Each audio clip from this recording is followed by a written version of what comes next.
Hi hello guys welcome to Neelu lucky channel. Thumbnail చూశారు కదా. ఇవాళ మనం చేసుకోబోయే రెసిపీ ఏంటంటే గుత్తి వంకాయ మసాలా కర్రీ అండ్ పలావ్ అన్నమాట. ముందుగా స్టవ్ వెలిగించుకొని దానిపైన ఒక కడాయి తీసుకొని దాంట్లో 2 టేబుల్ స్పూన్ ఆయిల్ వేసుకొని అదే స్పూన్ తోటి 2 స్పూన్స్ పల్లీలు వేసుకొని 4-5 జీడిపప్పులు వేసుకొని వేయించుకోవాలన్నమాట. బాగా వేగిన తర్వాత అవి ఒక బౌల్లోకి తీసుకొని కొంచెం చల్లారనివ్వండి. ఈ లోపల వంకాయలు కట్ చేసుకొని ఉప్పు నీటిలో వేసుకొని శుభ్రంగా కడుక్కోండి. కడుక్కున్న వాటిని అదే పెనంలో ఒక స్పూన్ ఆయిల్ వేసుకొని ఈ కడుక్కున్న వంకాయలని దాంట్లో వేసి కొంచెం ఉప్పు వేసుకొని తిప్పుకోండి అనమాట. మరీ ఫ్రై ఎక్కువ చేసుకోవద్దండి, లైట్గా చేసుకోండి. ఫ్రై అయిన వాటిని ఒక ప్లేట్లోకి తీసుకొని కొంచెంసేపు అట్లా పక్కన పెట్టుకొని ముందుగా ఆ కళాయిలోకి గసగసాలు ఒక టేబుల్ స్పూను, అట్లనే నువ్వులు ఒక టేబుల్ స్పూన్ వేసుకొని కొంచెం వేపుకున్న తర్వాత అవి మిక్సీ జార్లో వేసుకొని గ్రైండ్ చేసుకోవాలన్నమాట. గ్రైండ్ చేసుకున్న వాటిల్లో ముందుగా కడిగి పెట్టుకున్న ఆనియన్స్ ముక్కల్ని అండ్ అట్లనే టమాటా ముక్కల్ని వేసుకొని మిక్సీ పట్టుకోండి. మిక్సీ పట్టుకున్న వాటిని పక్కన పెట్టుకోండి. పక్కన పెట్టుకున్న తర్వాత అదే కళాయిలో ఇంకా 2 టేబుల్ స్పూన్ ఆయిల్ వేసుకొని ఈ మసాలా దినుసుల్ని ముందుగా పోపు దినుసులు వేసుకొని ఈ మసాలా కంటెస్టెంట్స్ని దాంట్లో వేసుకోండి. వేసుకున్న తర్వాత వీడియోలో చూపిస్తున్న విధంగా తిప్పుకోండి. బాగా తిప్పుకున్న తర్వాత ఆయిల్ పైకి వచ్చేటప్పుడు ఒక టేబుల్ స్పూన్ అల్లం వెల్లుల్లి పేస్ట్ వేసుకోండి. అల్లం వెల్లుల్లి పేస్ట్ వేసుకున్నాక పచ్చి స్మెల్ పోయే వరకు వేపుకోండి. అయిన తర్వాత దాంట్లో చిటికెడు పసుపు, రుచికి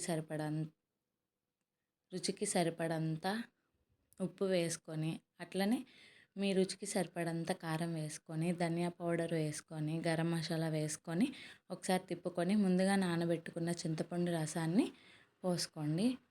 పోసుకున్న తర్వాత దాంట్లోకి ఒక హాఫ్ గ్లాస్ కానీ లేదంటే ఒక గ్లాస్ వాటర్ పోసుకొని మరీ లూజ్గా ఉండొద్దండి, జస్ట్ నార్మల్గా కొంచెం తిక్కుగా ఉండేటట్టే చూసుకోండి. ఒక పొంగు వచ్చిన తర్వాత దాంట్లోకి ముందుగా వేపి పెట్టుకున్న గుత్తి వంకాయలను వేసుకొని కొత్తిమీర చల్లుకొని మూత పెట్టేసుకొని ఒక 5 మినిట్స్ ఉడికిన తర్వాత తీసేసుకోవడమే. ఆయిల్ పైకి వచ్చిన తర్వాత పలావ్ ఎలా చేసుకోవాలో చూసేద్దాం రండి. క్యారెట్ ముక్కలు, టమాటా ముక్కలు, ఆనియన్స్ ముక్కలు, పచ్చిమిర్చి కట్ చేసి పెట్టుకొని ముందుగా ఒక బౌల్ తీసుకొని స్టవ్ వెలిగించుకొని స్టవ్ పైన పెట్టుకొని 2 టేబుల్ స్పూన్ నెయ్యి వేసుకొని కొంచెం ఆయిల్ వేసుకొని షాజీరా, లవంగా, దాల్చిన చెక్క వేసుకొని 4 జీడిపప్పులు వేసుకొని ఒకసారి అవి కొంచెం ఫ్రై అయిన తర్వాత ముందుగా కట్ చేసి పెట్టుకున్న పచ్చిమిర్చిని వేసుకోండి. అట్లనే ఆనియన్స్ ముక్కలను కూడా వేసుకోండి. అవి కూడా కొంచెం బాగా ఫ్రై అయిన తర్వాత వీడియోలో చూపిస్తున్న విధంగా ఫ్రై చేసుకోండి. అవి కొంచెం బాగా ఫ్రై అయిన తర్వాత దాంట్లోనే కొంచెం అల్లం వెల్లుల్లి పేస్ట్ వేసుకొని అది కొంచెం పచ్చి స్మెల్ పోయే వరకు వేపుకోండి. పచ్చి స్మెల్ పోయిన తర్వాత కట్ చేసి పెట్టుకున్న క్యారెట్ ముక్కల్ని అట్లనే టమాటా ముక్కల్ని కూడా వేసుకొని ఒకసారి మళ్ళీ తిప్పుకోండి. అవి కూడా వేగాలన్నమాట. వేయకపోతే పచ్చి స్మెల్ వస్తుంది. పచ్చి స్మెల్ వస్తే అంత రుచి ఉండదు. అట్లా ఆయిల్ పైకి కనిపిస్తుంది కదా, ఆయిల్ వేసుకున్నాము అట్లనే నెయ్యి కూడా వేసుకున్నాం కదా, అట్లా ఆయిల్ నెయ్యి పైకి కనిపించే విధంగా వేపుకోవాలన్నమాట. దాంట్లో కొంచెం గరం మసాలా అట్లనే కొంచెం కారం వేసుకోండి, ఎక్కువ వేసుకోవద్దు.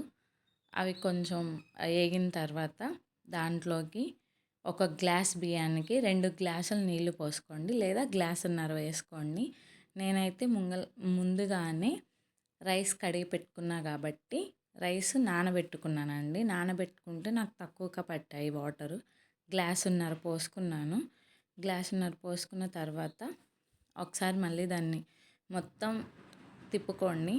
తిప్పుకున్న తర్వాత దాంట్లోకి లైట్గా సాల్ట్ వేసుకోండి. మీకు రుచికి సరిపడినంత వేసుకోండి. నేనైతే కల్లుప్పు యూస్ చేస్తున్నాను. ఉప్పు వేసిన తర్వాత కొత్తిమీర కూడా వేసాను. వేసి మూత పెట్టుకున్నానండి. మూత పెట్టుకున్న తర్వాత అవి బాగా తెల్లుతున్నాయి. ఆ తెల్లేటప్పుడు కొంచెం ఉప్పు చూసుకొని ఉప్పు బాగా సరిపోయింది నాకైతే. ఈ నానబెట్టుకున్న రైస్ని వేసుకున్నాను. వేసుకొని ఒకసారి తిప్పుకున్నాను. ఒకసారి తిప్పుకున్న తర్వాత రైస్ వాటర్ మొత్తం పోవాలండి. అదే వాటర్‌తో గనుక ఏస్తే మళ్ళీ మీకు మెత్తగా అయ్యే ఛాన్సెస్ ఉంటది రైసు. రైస్ మెత్తగా అయితే అంత బాగోదు. పిల్లలకైతే రైస్ మెత్తగా అవ్వాలి. మనం పెద్దవాళ్ళకి అంత మెత్తగా అంటే బాగోదు కదా! తర్వాత మూత పెట్టేసుకోండి రైస్ వేసుకున్న తర్వాత. చూసారా వీడియోలో ఎలా కనిపిస్తుందో రైస్ పొడి పొడిగా బాగా ఉడికిందండి. ఇట్లా చేసుకున్న తర్వాత స్టవ్ ఆఫ్ చేసేసుకోండి. ఒకవేళ గనక మీకు ఇంకా వాటర్ పడతాయి అనుకుంటే సైడ్‌న కొంచెం వాటర్ అట్లా చల్లుకోండి. చూసుకొని చల్లుకోండి అంతే. నా వీడియో గనుక మీకు నచ్చినట్లయితే ప్లీజ్ సబ్స్క్రైబ్ అట్లనే లైక్, కామెంట్, షేర్. బాయ్.